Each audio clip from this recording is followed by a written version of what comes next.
Hello friends, இந்த வீடியோவை பார்த்துட்டு இருக்கிற நீங்களும் சரி, இந்த வீடியோ மேக் பண்ற நானும் சரி, பர்சனல் லைஃப்லயும் சரி பல பிரச்சனைகளும் பல அடிகள் விழுந்திருக்கும். நம்ம சின்ன வயசுல எல்லாருமே நம்ம சந்தோஷமா இருந்தோன்னே தெரியாம ஒரு வாழ்க்கையை வாழ்ந்துட்டு இருந்திருப்போம். அதுதான் நம்ம ஸ்கூல் லைஃப். அந்த ஸ்கூல் லைஃபுக்கு நம்ம திரும்பி போற மாதிரி ஒரு வாய்ப்பு கிடைச்சா நமக்கு எப்படி இருக்கும்? அந்த மாதிரி ஒரு வாய்ப்பு தான் நம்ம படத்தோட ஹீரோவுக்கு இந்த திரைப்படத்துல கிடைக்குது. அவன் போய் அவனோட ஸ்கூல் லைஃபை எப்படி என்ஜாய் பண்ணான்ங்கிறது தான் இந்த திரைப்படத்தோட ஒன்லைன். இந்த திரைப்படத்தோட பேர் ரீ லைஃப். இப்பதான் நம்ம சேனலுக்கு ஃபர்ஸ்ட் வாட்டி வரீங்கன்னா மறக்காம நம்ம சேனல் சப்ஸ்கிரைப் பண்ணிட்டு சரி வாங்க இப்ப நம்ம கதைக்குள்ள போலாம். படத்தோட ஸ்டார்டிங்லயே நம்ம ஹீரோவை காட்டுறாங்க. நம்ம ஹீரோ எந்திரிச்ச உடனே அவனுக்கு ஒரு ப்ராப்ளம். போன் எடுத்து பார்த்தா அவனுக்கு வேலை போயிருச்சுன்னு காட்டுது. இத பார்த்தோன்னா அவனுக்கு செம வெக்ஸ் ஆயிருச்சு. என்ன பண்றதுன்னு தெரியாம அடுத்த வேலையை தேடி ஓட ஆரம்பிக்கிறான். பல இன்டர்வியூ அட்டன் பண்றான். ஆனா எந்த இன்டர்வியூலயுமே அவனுக்கு வேலை கிடைக்கவே இல்லை. இந்த மாதிரி இவன் கஷ்டப்பட்டு இருக்கும்போது இவனோட ஃப்ரெண்ட்ஸ் வேலை போனதே தெரியாம டேய் மச்சான் சம்பளம் வந்திருக்கும்ல வந்து எனக்கு பார்ட்டி கூடுறான்னு ஒரு பாருக்கு வர சொல்றாங்க. இவனும் அந்த இடத்துக்கு போய் அவன் ஃப்ரெண்ட்ஸுக்கு பயங்கரமா செலவு பண்றான். ஏன்னா என் ஃப்ரெண்ட்ஸ் எல்லாருமே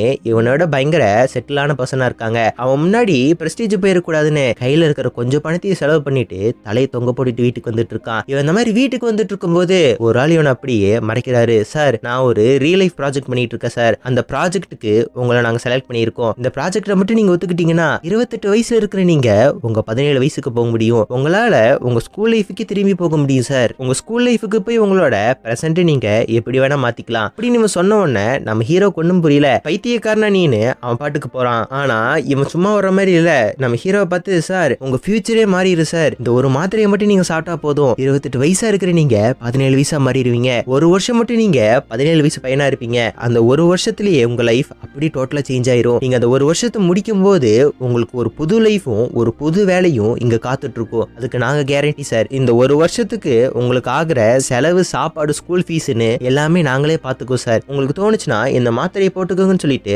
அவன் பாட்டுக்கு போயிருவான். காலகாலத்துல எந்திரிச்சு பார்த்தா நம்ம ஹீரோ 17 வயசு பையனா மாறி இருப்பான். தூக்க கலக்கத்துல மாத்திரையை போட்டிருப்பான் போல இருக்கு. அதை பார்த்தவொடனே இவனுக்கு என்ன பண்றதுன்னே தெரியல. நேற்று நைட் இவன் மீட் பண்ணவன் அவன் வீட்டுக்கு வந்து என்ன சார் மாத்திரையை போட்டுட்டீங்க போல இருக்கே அப்படின்னு சொல்லி என் வீட்டுக்குள்ள வந்து பயங்கரமா எக்ஸ்பிளைன் பண்ண ஆரம்பிக்கிறான். அந்த மாத்திரையை கொடுத்தவன இனிமே நம்ம நோபின்னு கூப்பிடுவோம். அந்த நோபி இப்ப என்ன சொல்றானா, சார் இப்ப நீங்க ஒரு 17 வயசு பையன், நீங்க இன்னைக்கு ஸ்கூலுக்கு போறீங்க. ஒரு வருஷம் நீங்க 17 வயசு பையனா இருப்பீங்க. ஒரு வருஷம் கழிச்சு உங்களுக்கு ஒரு புது வேலையும் 28 வயசு பையனா நீங்க மாறிடுவீங்க. இந்த ஒரு வருஷத்துல உங்களுக்கு நடக்கிற எல்லா மெமரியுமே உங்களுக்கு இருக்கும். ஆனா நீங்க பழகுற யாருக்குமே உங்க ஞாபகம் இருக்காது. அதெல்லாம் மறைஞ்சு போயிரும். இந்த ஒரு வருஷத்துல வேற யாருக்கிட்டயாவது நீங்க ரியல் லைஃபை பத்தி சொன்னீங்கன்னா இந்த ப்ராஜெக்ட் ஆட்டோமேட்டிக்கா கேன்சல் ஆயிரும். நீங்களும் பழைய நிலைமைக்கு போயிருவீங்க.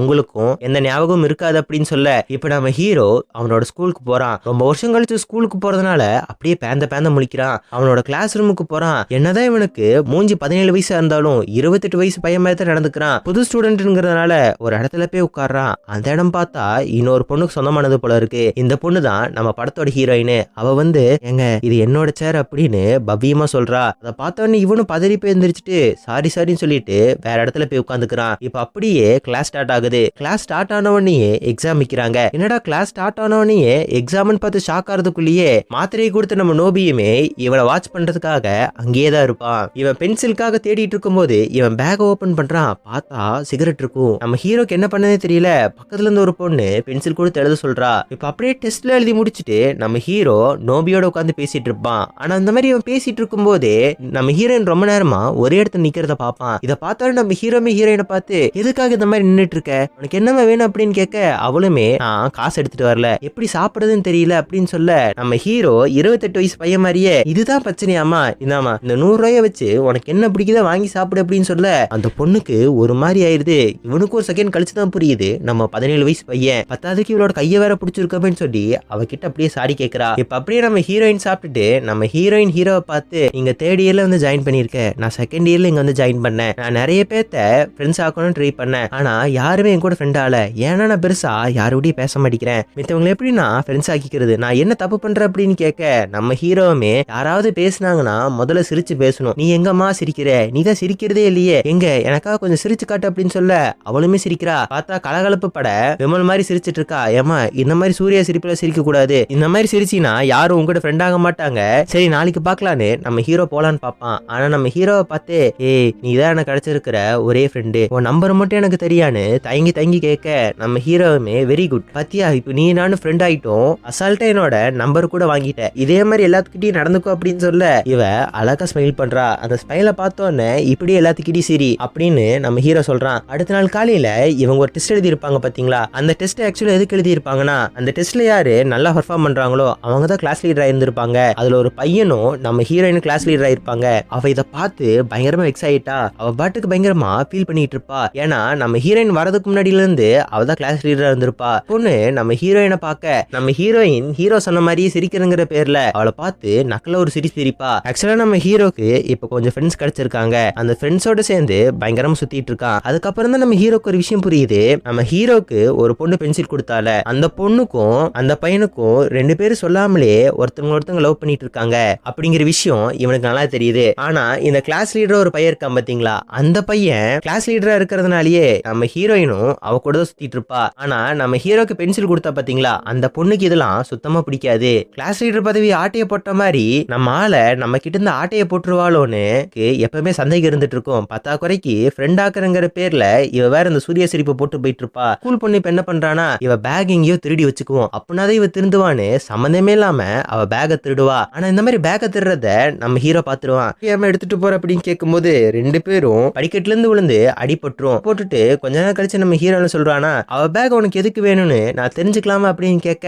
இவ என்ன சொல்றானா, அவ வரதுக்கு முன்னாடி நான் தான் லீடரா இருந்தேன், ஆனா அவ என்கிட்ட இருந்த எல்லாத்தையுமே பறிச்சுக்கிட்டா, நான் எவ்வளவுதான் கஷ்டப்பட்டாலும் அவளை விட என்னால பெஸ்டா வரவே முடியல அப்படின்னு சொல்ல நம்ம ஹீரோ என்ன சொல்றானா, நீ போற ஹார்ட் ஒர்க்க அடுத்தவங்களோட கம்பேர் பண்றத ஃபர்ஸ்ட் நீ நிப்பாட்டு, உனக்கான ஹார்ட் ஒர்க்கான பலன் கண்டிப்பா உனக்கு கிடைக்கும், இந்த மாதிரி எல்லாம் பண்ணாதன்னு சொல்லிட்டு அந்த பொண்ணை அனுப்பிச்சு வச்சிடறான். அதே மாதிரி நம்ம ஹீரோயினுமே அவ எதுக்காக என் பேக் இதை எடுத்தான்னு நான் தெரிஞ்சுக்கலாமா அப்படின்னு கேட்க நம்ம ஹீரோவுமே, நான் உன்கிட்ட என்ன சொன்னேன், அவளை பாத்தீங்கன்னா நல்லா சிரிந்தான்னு சொன்னேன், நீ எதுக்கு லூசுத்தனமா சிரிச்ச அப்படின்னு கேட்க நம்ம ஹீரோவை பார்த்துமே நான் இந்த மாதிரி தானே சிரிச்சேன், இதுல என்ன ஆச்சு அவளுக்குன்னு மறுபடியும் அந்த சூரிய சிரிப்பை போட்டு காட்டுறா. அதனால நம்ம ஹீரோ என்ன பண்றானா, இவங்க ரெண்டு பேத்தையும் ஒரு இடத்துல பேச வச்சு இவங்க ரெண்டு பேத்தையுமே இப்ப ஃப்ரெண்டாக வச்சிடறான். இப்ப இவங்க எல்லாம் ஒரு கேங்கா சுத்திட்டு இருக்காங்க. இந்த மாதிரி ஒரு நாள் போயிட்டு இருக்கும் போது அந்த கிளாஸ் லீடர் ஒரு பையன் தான் பாத்தீங்களா, அந்த பையனை நம்ம ஹீரோவும் லைப்ரரியில இருப்பாங்க. நம்ம ஹீரோ அந்த பையனை பார்த்து, உனக்கு அவளை பிடிச்சிருக்குன்னு எனக்கு நல்லாவே தெரியும்டா, அவளுக்குமே உன் மேல ஒரு இன்ட்ரெஸ்ட் இருக்கு, ஆனா ரெண்டு பேரும் எதுக்கு சொல்லிக்காமலே இருக்கீங்க, பேசாம அவளுக்கு ப்ரப்போஸ் பண்ணிடுறியா அப்படின்னு கேட்க இந்த கிளாஸ் லீடர் பையன், டேய் அப்பா கொஞ்ச நேரம் சும்மா இருப்பா அப்படிங்கிற மாதிரி சொல்லிட்டு இருக்கான். இந்த மாதிரி இவங்க பேசிட்டு அப்படியே நாட்கள் போயிட்டு இருக்கும். ஒரு நாள் இந்த கிளாஸ் லீடர் பையன் என்ன சொல்லுவானா, ஃபயர் ஃபெஸ்டிவல் வருதாமா, நம்மள சேர்ந்து ஒட்டுக்கா போலான்னு இவங்க எல்லாம் ஃபயர் ஃபெஸ்டிவலுக்கு சேர்ந்து ஒட்டுக்கா போறாங்க. ஆனா அன்னைக்கு போய் இவங்க ஜாலியா என்ஜாய் பண்ணிட்டு இருக்கும் போது பாவம் அந்த இடத்துல மழை வந்து இவங்க போட்ட பிளானே அப்படியே நாசமா போயிரும். நம்ம ஹீரோவுமே நம்ம பிளான் எல்லாம் வேஸ்டா போச்சு அப்படின்னு கேட்கும்போது அங்கிருந்து இன்னொரு பொண்ணுமே எப்படியோ நம்ம அடுத்த வருஷம் இங்க வருவோம்ல அப்படின்னு கேட்கும்போது நம்ம ஹீரோ என்ன சொல்றானா, இந்த வருஷம் தான் நம்ம ஸ்கூலோட லாஸ்ட் வருஷம், இங்களை நான் என்ன பாத்துக்கவா போறேன்னு சோகமா பேச தான் நம்ம கிளாஸ் லீடருக்கு புரியுது, இதை விட்டா நமக்கு வேற நல்ல சான்ஸே கிடைக்காதுன்னு கொற்றமலையில அந்த பொண்ணுக்கு லவ் ப்ரப்போஸ் பண்ணிடுவான். லவ் ப்ரப்போஸ் பண்ணோன்னு அந்த பொண்ணுமே வேற ஏதாவது நல்ல இடத்துல பண்ணுவேன்னு பார்த்தா இந்த இடத்துலயே பண்ணிட்டியான்னு வெக்கத்துல அவ பாட்டுக்கு ஓடிடுவா. இப்ப எல்லாரும் மழை பெஞ்சதுனால அப்படியே ஓடுறாங்க. இப்ப ஓடிட்டு இருக்கும் போது நம்ம ஹீரோயினும் ஹீரோவை பார்க்க நம்ம ஹீரோக்கு ஹீரோயின் மேல காதல் வந்துடுது. இப்படி அடுத்த நாள் கட் பண்ணா ஸ்கூலுக்கு எல்லாரும் வந்துட்டாங்க. ஆனா நம்ம ஹீரோ மட்டும் வரல. ஏன்னா நேத்து போட்ட மலையில நம்ம ஹீரோக்கு சரியான காய்ச்சல். நம்ம ஹீரோயின் ஹீரோ வீட்டுக்கு வந்து அவனை பத்திரமா பாத்துக்கிறா, கஞ்சிலாம் வச்சு பயங்கரமா ஊட்டி விட்டுட்டு இருக்கா. இப்படியே அவங்களோட ரிலேஷன்ஷிப் பயங்கர ஸ்ட்ராங்கா போயிட்டு இருக்கு. ஸ்கூல்லயுமே பல ஆக்டிவிட்டி பண்ணிட்டு இருக்காங்க. நம்ம ஹீரோயினும் ஹீரோவும் சேர்ந்து டான்ஸ்ல ஆடிட்டு இருப்பாங்க. ஹீரோக்கு ஹீரோயினுக்கும் சரியா டான்ஸ் ஆட தெரியாது. ஒருத்தங்க மேல ஒருத்தவங்க விழுந்து டான்ஸ் ஆட கத்துட்டு இருப்பாங்க. இதெல்லாம் பார்த்து அந்த கிளாஸ் லீடருக்குமே நல்லா புரிஞ்சு போச்சு, நம்ம ஹீரோ ஹீரோயினும் லவ் பண்றாங்கன்னு விஷயம் அவங்களுக்கு தெரிஞ்சிருச்சு. நம்ம ஹீரோக்குமே டான்ஸ் ஆனதுனால உடம்பெல்லாம் சரியான வலி. ஏன்னா மூஞ்சிதான் பார்க்க 17 வயசு, உடம்பு 28 வயசான உடம்பு தானே, என்னடா பண்றதுன்னு அப்படியே முழிச்சிட்டு இருப்பான். ஆனா நம்ம ஹீரோயின் நான் அந்த மாதிரி டான்ஸ் ஆடி பிராக்டிஸ் பண்றேன் பாருன்னு ஒரு வீடியோ அனுப்பியிருப்பா. அதை பார்த்தோன்னே இவன் பயங்கரமா சிரிச்சிருவான். அப்படியே ஒரு 2-3 நாள் கழிச்சு ஸ்கூல் முன்னாடி இவங்க டான்ஸ் பர்ஃபார்ம் பண்ணிட்டு இருப்பாங்க. நம்ம ஹீரோயின் தத்தக்கா பொத்தக்கா ஆடிட்டு இருப்பா. அதை பார்த்து 4-5 பசங்க இவனை நக்கல் அடிக்க நம்ம ஹீரோக்கு கடுப்பாயி அவங்கள போட்டு மிதின்னு மிதிப்பான். இதை பார்த்தோன்னே ஹீரோயினுக்கு பயங்கர கடுப்பாயிரும். எதுக்காக அவங்கள போட்டு அடிச்ச, நீ இந்த மாதிரி பிஹேவ் பண்ணுவேன்னு நான் நினைச்சு கூட பார்க்கல அப்படின்னு சொல்ல நம்ம ஹீரோவுமே, ஆமா அவன் இந்த மாதிரி வந்து உன்னை நக்கல் பண்ணுவான், என் கையன பூவா புரிச்சிட்டு இருக்கும், ஏன்னா நான் உன்னை லவ் பண்றேன்னு வளரிடுவான். இதை கேட்டோன்னு நம்ம ஹீரோவுமே தெரியாதனமா சொல்லிட்டோமேன்னு பயங்கர வருத்தப்படுவான். நான் உன்னை ஃப்ரெண்டா தான் பார்த்துன்னு அவ பாட்டுக்கு அங்கிருந்து ஓடிடுவா. அதுக்கப்புறம் நம்ம ஹீரோ ஹீரோயினும் நார்மலா பேசிக்கலான்னு டெக்ஸ்ட்ல எல்லாம் மெசேஜ் பண்ணிக்குவாங்க. ஆனா நேர்ல பார்த்தா பேசிக்கவே மாட்டாங்க. ஒருத்தவங்க மூஞ்சி பார்த்துட்டு திருப்பிட்டு போயிட்டே இருப்பாங்க.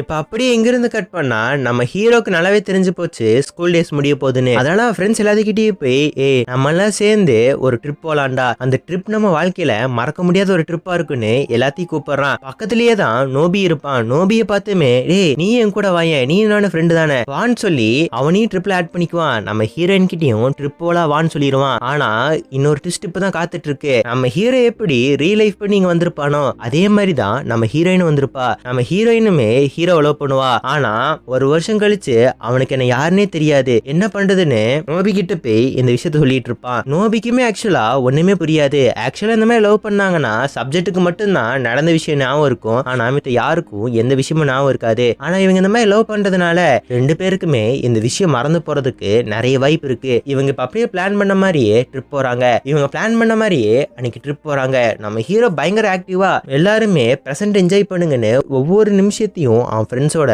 நல்லா என்ஜாய் பண்றான். அன்னைக்கு அவங்க டேவோட லாஸ்ட்ல சூரியன் மறையறத பார்த்து அவன் ஃப்ரெண்ட்ஸ் எல்லாரும் பயங்கரமா என்ஜாய் பண்ணிட்டு இருக்காங்க. இப்ப நைட்டு வீட்டுக்கு போறதுக்காக பஸ்ஸுக்காக வெயிட் பண்ணிட்டு இருக்காங்க. பஸ் வந்துருச்சு. ஆனா பஸ் வரும்போது ஒரு புள்ள என் கச்சிஃபை நான் எங்கேயே விட்டுட்டேன், அதை நான் போய் எடுத்துட்டு வர அப்படின்னு சொல்ல நம்ம ஹீரோயின் நான் போய் அதை எடுத்துட்டு வரேன்னு சொல்றா. நம்ம ஹீரோயின் துணையா நம்ம ஹீரோ போவான். கச்சிஃப்ல ஒன்னும் தொலைஞ்சிருக்காது. நம்ம ஹீரோ ஹீரோயினும் ஒன்னு சேர்க்கணும்னு கிளாஸ் லீடர் வண்டி எடுங்கன்னு சொல்லியிருப்பாங்க. இப்ப நம்ம ஹீரோ ஹீரோயின் மட்டும்தான் இருக்காங்க. ஒருத்தங்க தான் மனசுல இருக்கிற விஷயத்த சொல்ல ஆரம்பிக்கிறாங்க. ஹீரோயினும் நான் உன்னை லவ் பண்றேன்னு சொல்ல நம்ம ஹீரோக்கு ஹீரோயினுக்கும் இவளுக்கு நம்மளை பத்தின நினைவு மறந்து போயிருந்தாலும் நமக்காச்சு இவனை பத்தின நல்ல நினைவுகள் இருக்குன்னு சொல்லி இப்ப அப்படியே லவ் பண்ண ஆரம்பிக்கிறாங்க. இப்படியே அந்த ஒரு வருஷமும் முடிவுக்கு வருது. நம்ம நோபியை பார்த்துமே இந்த ஒரு வருஷத்துல நான் நிறைய கத்துக்கிட்டேன், அதுக்கு எல்லாத்துக்கும் நான் உனக்கு தான் தேங்க்ஸ் சொல்லணும், ரொம்ப தேங்க்ஸ். என் லைஃப்ல நான் என்ன பண்ணணும்னு டிசைட் பண்ணிட்டேன், நீ கொடுக்குற எந்த வேலையும் எனக்கு வேண்டாம் அப்படின்னு சொல்லிடுறான். இப்ப இவனுமே 28 வயசு பையன் ஆயிட்டான். 28 வயசுல இவன் என்ன ஆகலான்னு முடிவு பண்ணியிருப்பானா டீச்சர் ஆகலான்னு முடிவு பண்ணியிருப்பான். அதனால பயங்கரமா ஒர்க் பண்ணி பார்ட் டைம் அதுன்னு பார்த்து ஒரு வழியா இவன் படிச்ச ஸ்கூல்லயே இவன் டீச்சர் ஆயிருப்பான். இவன் ஸ்டாஃப் ரூம்ல போய் உட்காரலான்னு பார்த்தா இவனோட சேர்ல ஒரு பொண்ணு உட்கார்ந்துருப்பா. அந்த பொண்ணு வேற யாரும் கிடையாது, நம்ம ஹீரோயின் தான். நம்ம ஹீரோக்கு ஹீரோயினுக்கும் நடந்தது எல்லாமே மறந்துருக்கும். எங்கேயோ இவனை பார்த்த மாதிரி ஒரு ஞாபகம் இருக்குன்னு ரெண்டு பேத்துக்கு தோணிக்கிட்டே இருக்கு. ரெண்டு பேருமே அப்படியே பேசிட்டு நம்ம ஹீரோவுமே சரி வாங்க இந்த ஸ்கூலுக்கு புதுசு தானே, நான் இந்த ஸ்கூலை சுத்தி காட்டுறேன்னு ஹீரோயினை கூட்டிட்டு போவான். இங்கேயே இந்த திரைப்படம் ஒரு முடிவுக்கு வருது. ஃபியூச்சர்ல மேபி அவங்க ஒன்னு சேர்றதுக்கான வாய்ப்பு இருக்கு. இந்த திரைப்படத்தை பத்தி நீங்க என்ன நினைக்கிறீங்கிறத மறக்காம கமெண்ட் பாக்ஸ்ல கமெண்ட் பண்ணுங்க. ஓகே ஃப்ரெண்ட்ஸ், அடுத்த ஒரு நல்ல வீடியோல இருந்து உங்களை பார்க்கறேன். பாய்.